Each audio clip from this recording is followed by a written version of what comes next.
Bayangkan sebuah tempat di mana di bawah terik matahari sabana Afrika, sebuah gunung berlapis salju mendadak muncul di hadapan Anda. Terdengar seperti ilusi mata, bukan? Namun itulah kayaknya sebuah negara di mana alam seolah memamerkan kekuatan aslinya secara terang benderang. Terletak di Afrika Timur, kayaknya memukau dengan ukurannya yang sangat luas. Lebih dari 55 juta jiwa menyebut negara indah ini sebagai rumah mereka. Di sini, padang sabana tak berujung membentang luas terbelah oleh lembah Rif.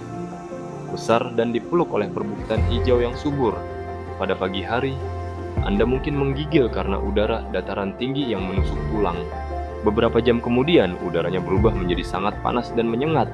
Kehidupan yang penuh warna mengalir baik di berbagai kota yang sibuk maupun di wilayah pedesaan yang paling terpencil. Kenya adalah salah satu tempat terbaik di bumi untuk merasakan Afrika dalam bentuknya yang paling murni. Melakukan safari di sini bukan sekadar rekreasi biasa, melainkan perjumpaan langsung dengan alam liar.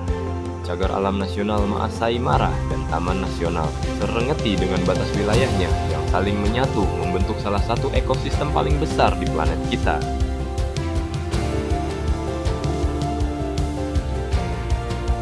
Bergerak ke arah utara dari ibu kota sejauh sekitar 230 mil melintasi tanah kering di kaki Gunung Kenya. Anda akan tiba di sebuah tempat yang tidak ada duanya di bumi. Tempat ini bernama Umoja, sebuah desa kecil dengan deretan pondok berbentuk kubah yang dibangun dari ranting pohon lumpur kering dan kotoran hewan. Dalam bahasa Swahili, Umoja memiliki arti persatuan. Hal yang membuat tempat ini sangat terkenal berasal dari satu aturan mutlak, yaitu tidak ada pria dewasa yang diizinkan tinggal di sini. Para pemuda yang lahir di desa ini harus pergi begitu mereka menginjak usia 18 tahun. Alasannya bukan berasal dari kebencian, melainkan berakar dari trauma psikologis. Banyak perempuan pertama yang datang ke sini pernah dipukuli, dinikahkan saat masih di bawah umur, atau ditelantarkan setelah mengalami rentetan hal terburuk yang bisa menimpa seseorang. Bagi mereka, dunia luar adalah tempat di mana setiap pintu keluarga dikendalikan oleh kaum pria, dan semua akibat buruknya jatuh kepada para wanita. Oleh karena itu, mereka membangun sebuah komunitas yang berjalan dengan cara yang sangat bertolak belakang. Saat berjalan melewati gerbangnya, hal pertama yang menarik perhatian Anda adalah warnanya. Para perempuan Samburu di sini mencukur habis rambut mereka dan mengenakan untayan hiasan manik yang ditumpuk dalam warna merah, kuning, biru, dan hijau membentang dari tulang selangkah hingga ke bahu mereka. Kain syuka berwarna oranye terang yang mereka kenakan tampak sangat mencolok dengan latar belakang yang berdebu.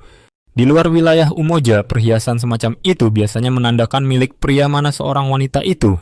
Namun di dalam wilayah Umoja, perhiasan itu berarti dia hanya milik dirinya sendiri. Ketika berbagai desa lain sedang tertidur lelap, para wanita di sini bergantian berjaga di gerbang. Tempat yang sangat aman ini tidak tercipta dengan sendirinya, melainkan hanya bisa bertahan karena selalu ada seseorang yang terjaga untuk mengawasinya.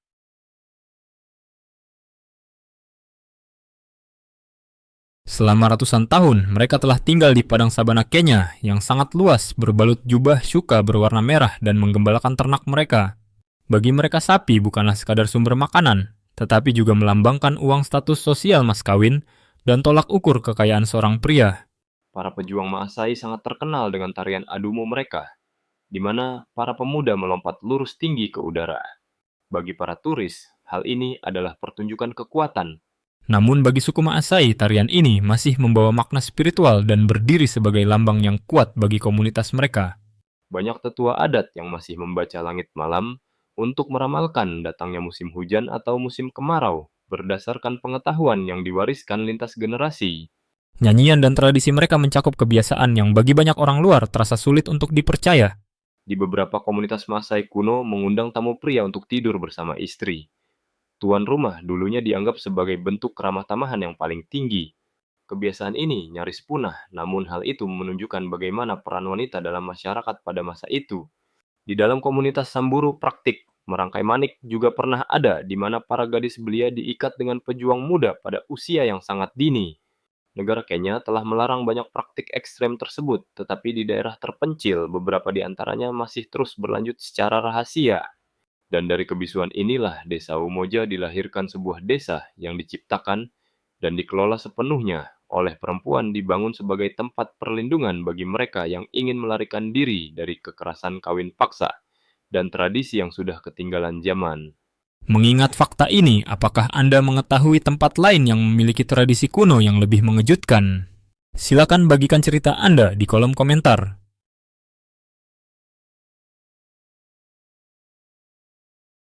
Mari kita hentikan sejenak perjalanan kita ke utara dan berbalik ke arah selatan menuju ibu kota.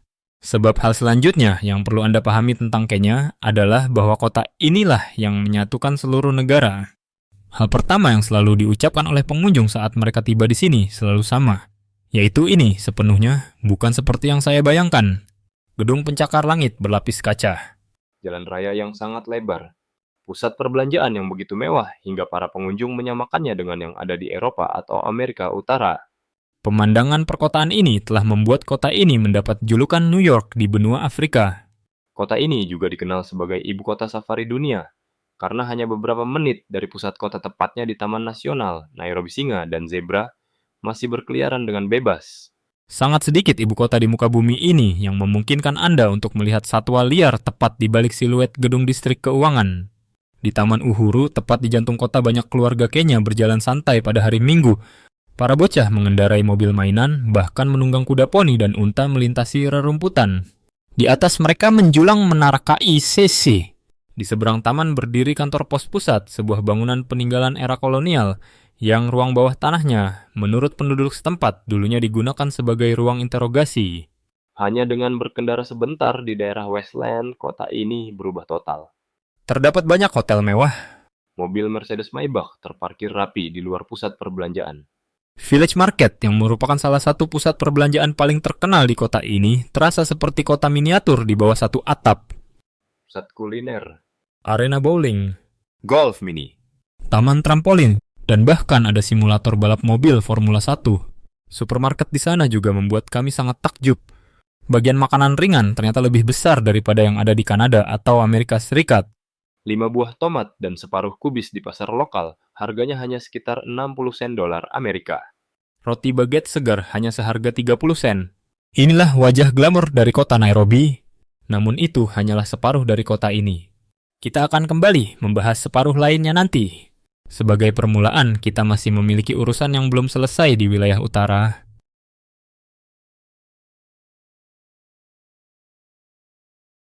Selama beberapa dekade tentara Inggris berlatih di wilayah Samburu berdasarkan sebuah perjanjian dengan pemerintah Kenya.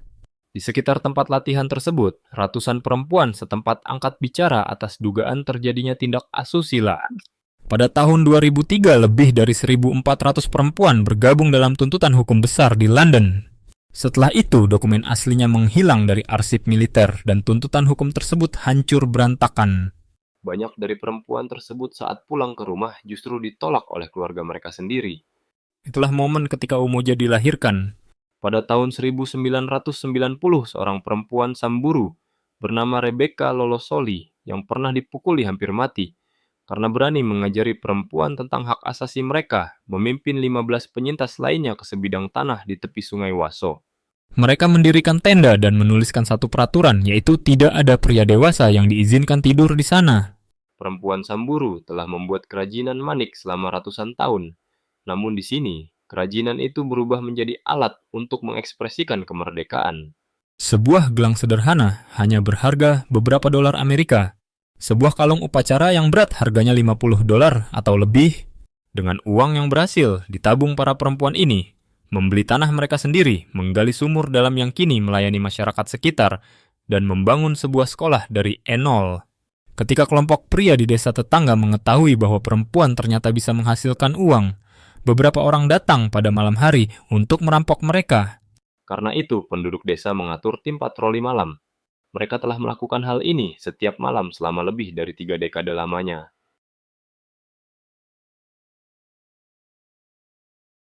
Di balik pagar tanaman akasia yang mengelilingi Umoja, deretan pondok berbentuk kubah membentuk lingkaran besar mengelilingi halaman tengah. Dan disinilah, di bawah rindangnya pepohonan tertua di desa tersebut, keajaiban sesungguhnya dari tempat ini terjadi. Setiap perempuan dewasa memiliki hak suara yang setara. Setiap keputusan penting, mulai dari pembagian pendapatan dan kurikulum sekolah, hingga siapa yang akan mendapat giliran tugas malam berikutnya, didiskusikan di bawah pepohonan kuno tersebut, sampai kesepakatan bersama tercapai. Tidak ada satupun orang yang memberikan perintah. Penduduk setempat menyebutnya pohon yang bisa berbicara, karena semua kata yang telah membentuk Umoja diucapkan di tempat itu. Umoja bukanlah sebuah desa yang memutus hubungan secara total dari para pria. Pemuda tumbuh besar di desa tersebut hingga mereka berusia 18 tahun. Banyak perempuan memiliki kekasih di desa sebelah jatuh cinta dan memiliki anak. Peraturan tunggalnya adalah bahwa tidak ada pria dewasa yang diizinkan untuk menginap. Hal yang jauh lebih mengejutkan adalah sekolahnya. Akademi Umoja hanya berjarak 5 menit berjalan kaki dari desa. Dan sekolah ini tidak hanya mendidik siswi perempuan dari Umoja. Sekolah ini juga mengajar para siswa, termasuk mereka yang berasal dari lingkungan tradisional di sekitarnya, yang merupakan komunitas di mana ayah mereka dulunya pernah melempar batu ke gerbang Umoja. Hal itulah yang mengubah Umoja menjadi sebuah lembaga yang revolusioner, dan bukan sekadar lembaga yang terisolasi. Perubahan nyata tidak datang dari tindakan mengisolasi perempuan dari dunia luar. Perubahan itu datang dari mendidik generasi pelajar muda berikutnya dengan pemahaman yang berbeda tentang apa artinya menjadi seorang pria sejati. Para pelajar di sini diajarkan bahwa kekerasan bukanlah hak yang wajar, bahwa persetujuan itu penting, dan bahwa pernikahan haruslah sebuah pilihan, bukan sebuah hukuman. Para pria yang dulunya mencoba menutup Umoja, kini secara rahasia mengirim putri mereka ke sini untuk menuntut ilmu. Bagaimana pendapat Anda tentang gaya pendidikan di Umoja ini? Tinggalkan komentar di bawah agar semua orang bisa ikut berdiskusi.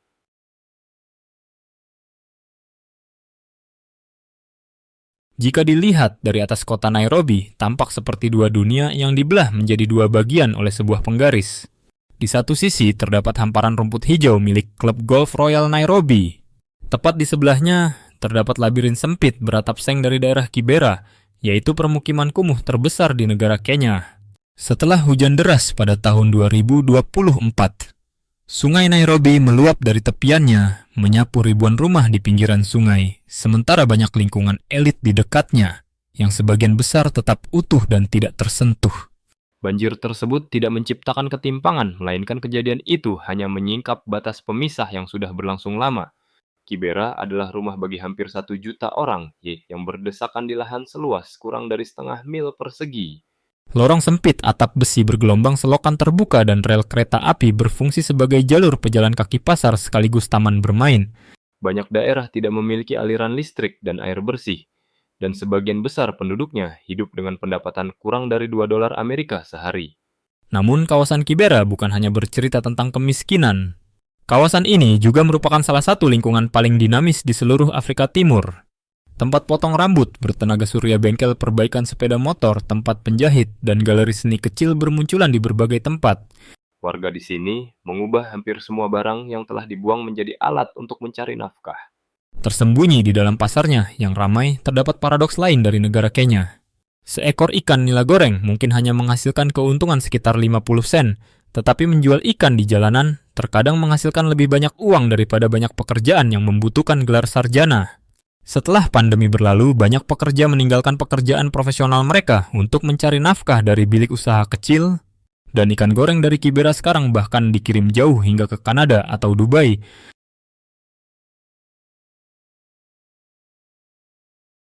Jika kawasan Kibera menunjukkan kontras yang paling mencolok dari kehidupan kota, maka budaya sejati kota ini tidak hidup di dalam bangunan, melainkan di dalam armada bus mininya. Kendaraan ini disebut dengan nama matatu.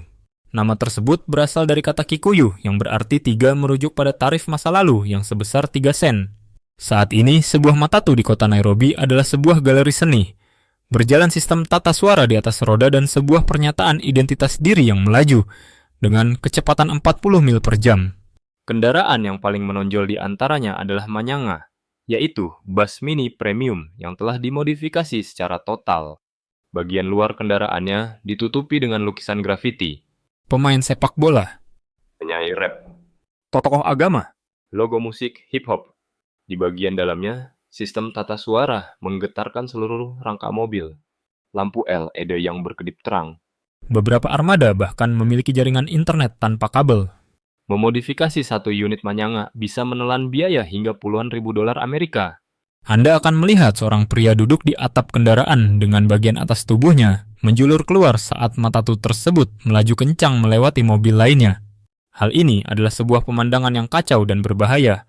Namun jelas tidak ada duanya dan tidak bisa ditemukan di tempat lain selain di kota Nairobi.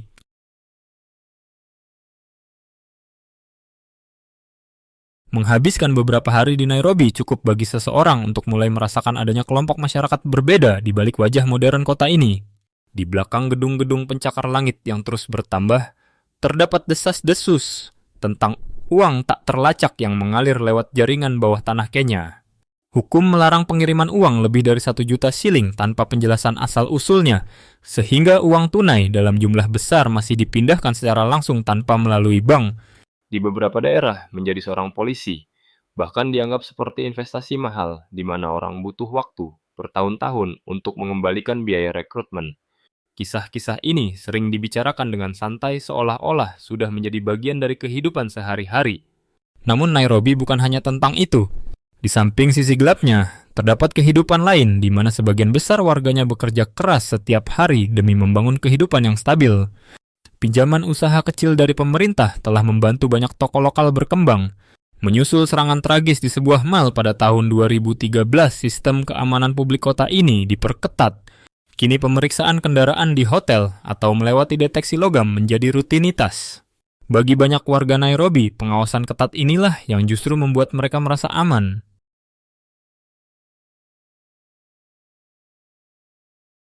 Setiap negara memiliki 2 jenis aturan.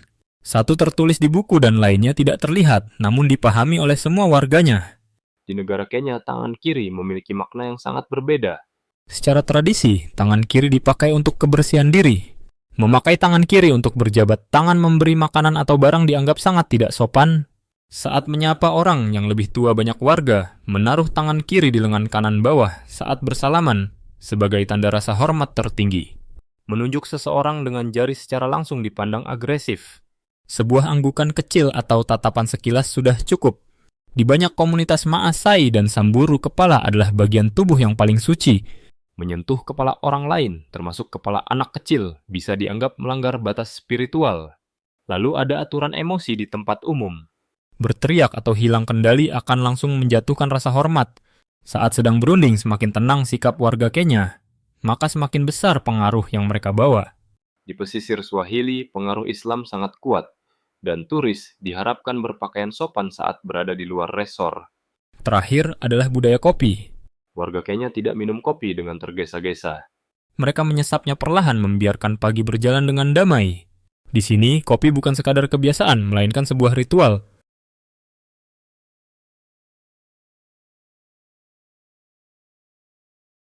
Meninggalkan Nairobi ke arah barat, lanskap Kenya mulai berubah total.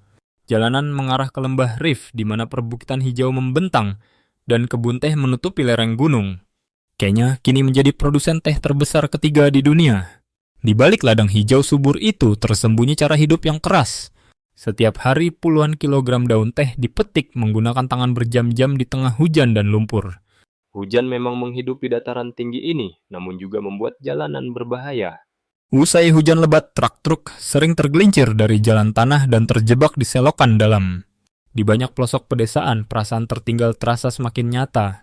Janji perbaikan infrastruktur jalan dan dukungan ekonomi seringkali hanya muncul saat musim pemilu, lalu memudar cepat ketika pusat kekuasaan kembali ke Nairobi. Lebih jauh ke arah Danau Victoria, ekonomi lokal digerakkan oleh kecepatan dan daya tahan. Ikan nila-nila diangkut ratusan kilometer melewati jalan rusak menggunakan truk tanpa pendingin. Dengan suhu luar lebih dari 35 derajat Celcius, suhu dalam truk bisa melampaui 45 derajat Celcius yang membuat es cepat cair dan muatan mudah membusuk. Sebuah kecelakaan kecil di jalan seperti truk masuk selokan bisa melenyapkan hampir seluruh keuntungan dari satu muatan penuh. Namun truk-truk itu terus melaju setiap hari, karena bagi banyak orang berhenti jauh lebih berbahaya daripada terus maju.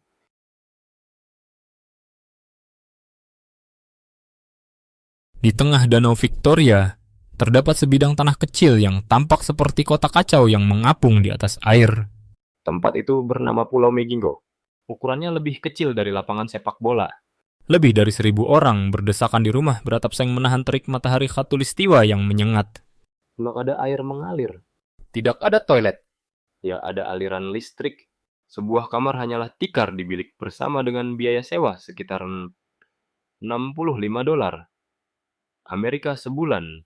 Orang-orang tidur secara bergiliran. Lalu mengapa pergi ke tempat yang digambarkan penduduk setempat sebagai neraka dunia? Alasannya adalah karena ikan. Ikan nila telah terusir dari perairan garis pantai karena polusi dan penangkapan ikan berlebihan. Perairan di sekitar Migingo masih menjadi salah satu tempat penangkapan ikan tersisa yang paling kaya di danau tersebut.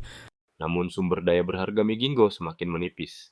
Limbah kotoran, pupuk sampah plastik, dan penangkapan ikan berlebihan dari Tanzania, Uganda, dan Kenya.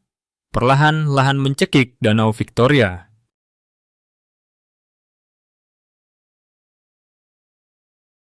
Ini adalah Danau Turkana, danau gurun terbesar di dunia. Penduduk setempat menyebutnya Laut Zamrud, karena warna hijau zamrudnya yang mencolok di lanskap gersang. Bagi keluarga di sini, ikan adalah mata pencaharian mereka. Namun, memindahkan ikan ke pasar adalah saat kesulitan yang sebenarnya dimulai. Kami bertemu dua sopir truk. Salah satunya adalah seorang veteran berusia 60 tahun berjuluk Dodo. Yang lainnya Patrick mengemudikan truk yang ia sebut pejuang hutan hijau. Bersama-sama mereka mengangkut ikan dari Turkana ke Busia. Perbatasan dengan Uganda menempuh jarak sekitar 745 mil yang sebagian besar melintasi gurun. Perjalanan Patrick saja menempuh jarak sekitar 310 mil di beberapa jalan terburuk di negara itu.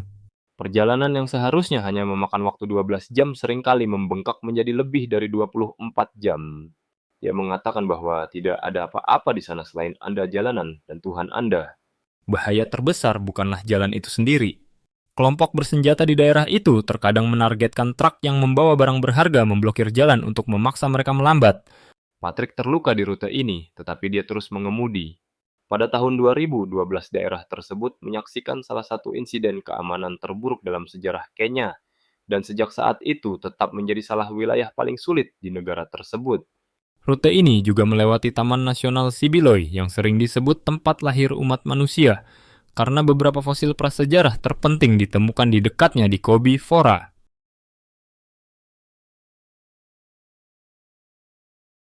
Di satu bagian, kayaknya orang berdoa meminta hujan setiap hari.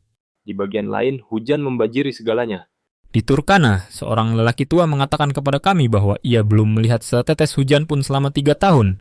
Ia telah kehilangan 250 ekor sapi karena kekeringan. Terkadang ia harus berjalan 12 mil untuk menemukan air. Terkadang ia tidak makan selama 4 hari berturut-turut. Dulu ada sungai di sini, tetapi sekarang sudah mengering. Jadi setiap keluarga menggali lubang di dasar sungai yang mengering, berharap menemukan air tanah. Air yang muncul ke permukaan berlumpur. Keledai anjing dan manusia semuanya minum dari air itu. Di bagian lain negara hal yang sebaliknya sedang terjadi. Danau Baringo di Lembah Rif telah naik hampir 12 meter sejak tahun 2010. Hotel mewah tenggelam. Desa-desa berubah menjadi pulau. Setiap pagi anak-anak harus menyeberangi perairan yang dipenuhi buaya dengan perahu kayu kecil yang dibuat ayah mereka dari kayu apung. Para guru mengarungi sungai melempar kerikil untuk menakuti buaya yang dikenal memiliki indera pendengaran yang sangat tajam.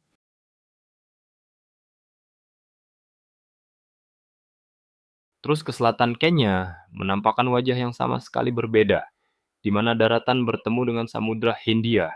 Mombasa, kota pelabuhan terbesar di negara itu, mengarah ke pantai tropis seperti Tiwi dan Diani, di mana air biru laut dan pasir putih membentang di samping terumbu karang yang relatif masih asli.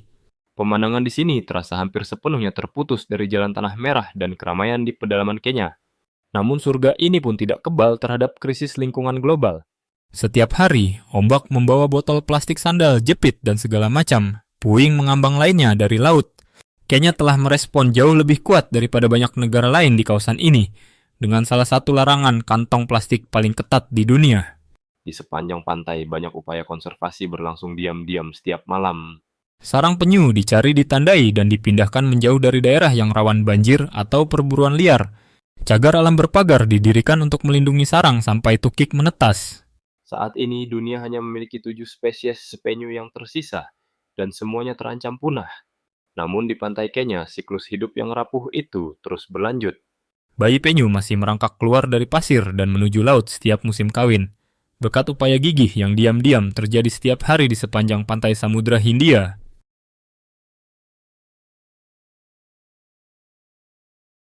Perjalanan berakhir di kaki Gunung Kenya di kawasan konservasi, tersisa yang melindungi beberapa spesies hewan paling langka di Afrika. Di Taman Nasional Solio, badak hitam dan putih masih ada dalam jumlah langka yang hampir tidak terlihat lagi di sebagian besar dunia. Ini adalah salah satu dari sedikit tempat di bumi di mana kawanan badak masih dapat hidup relatif aman di antara padang rumput yang luas. Namun tidak jauh dari sana di konservasi Ol Pejeta terdapat pengingat yang memilukan tentang betapa rapuhnya alam ini sebenarnya. 2 badak putih utara terakhir di dunia semuanya betina. Badak jantan terakhir mati pada tahun 2018, menutup hampir semua harapan pemulihan alami bagi seluruh spesies tersebut. Hal yang membuat tragedi ini semakin pahit adalah bahwa penyebab hilangnya mereka berasal dari sesuatu yang hampir tidak memiliki nilai biologis nyata. Cula badak yang terbuat dari keratin yang mirip dengan kuku manusia pernah diburu hingga mencapai harga yang sangat tinggi di pasar gelap. Kenya adalah tempat di mana hal-hal yang tampaknya mustahil hidup berdampingan. Salju di garis khatulistiwa. Taman Nasional tepat di sebelah bangunan keuangan. Daerah kumuh dan lapangan golf hanya berjarak beberapa jalan. Komunitas yang dulunya terikat oleh tradisi kini mengubah diri mereka dengan cara mereka sendiri yang unik. Namun hal yang paling luar biasa tentang Kenya bukanlah kontrasnya itu sendiri, melainkan cara semua hal ini hidup berdampingan pada saat yang sama di dalam negara yang sama. Suku Maasai masih menampilkan tarian adumu. Mobil Matatu masih melaju kencang di Nairobi dengan suara musik yang memekakkan telinga. Bayi penyu masih merangkak ke laut setiap musim kawin. Dan di kaki Gunung Kenya, badak terakhir masih dilindungi dari kepunahan. Kenya bukanlah tempat yang sempurna. Namun ini adalah negara yang selalu beradaptasi, selalu bergerak, dan selalu mengejutkan. Apa yang paling membuat Anda terkesan tentang Kenya? Tinggalkan komentar di bawah ini. Dan jika Anda ingin terus menjelajahi tempat-tempat yang paling tidak dikenal di dunia, silakan berlangganan saluran ini dan nyalakan notifikasi untuk perjalanan berikutnya. Terima kasih sudah menonton. Kalau video ini lucu atau bermanfaat, jangan lupa like, subscribe, dan nyalakan loncengnya agar tidak ketinggalan video baru. Sampai jumpa di video berikutnya.